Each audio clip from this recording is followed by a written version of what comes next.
काय ती रंगपंचमी आमच्या लहानपणीची लय भारी रंगपंचमी आहो, लय म्हणजे लय भारी वाटायचं.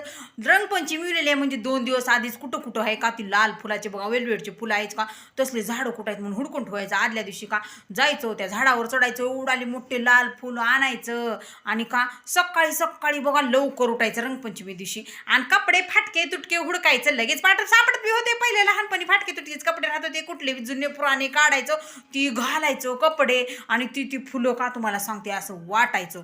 वाटून वाटून वाटून ते नुसतं लाल बुंद कलर निघत होता त्याचा.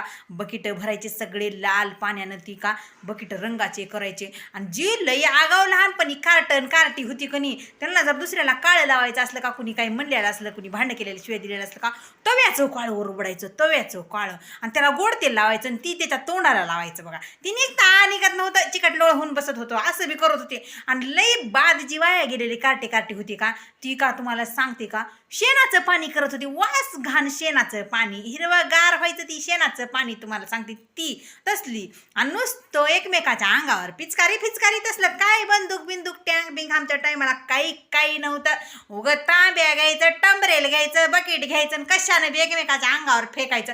अशी रंगपंचमी होती. पण त्या रंगपंचमीचा आनंदच वेगळा होता. ओ नॅचरल रंगपंचमी होती. त्याला काय नाही, तव्याचं काळं शेण आणि ती फुलाचं लाल लगेच निघत होतं. तव्याचं काळं निरमा लावलं की लगेच निघायचं तुम्हाला सांगते. आताचे काही केमिकलवाले कलर म्हण एलर्जी होती, असं होतंय तसं होतंय. नाही ग माय, आमच्या लहानपणी चित्रकार रंगपंचमी लय म्हणजे लय भारी होती. तुम्ही बी असंच खेळत होता का? सांगा बरं कमेंट करून तुमची रंगपंचमी कशी होती सांगा.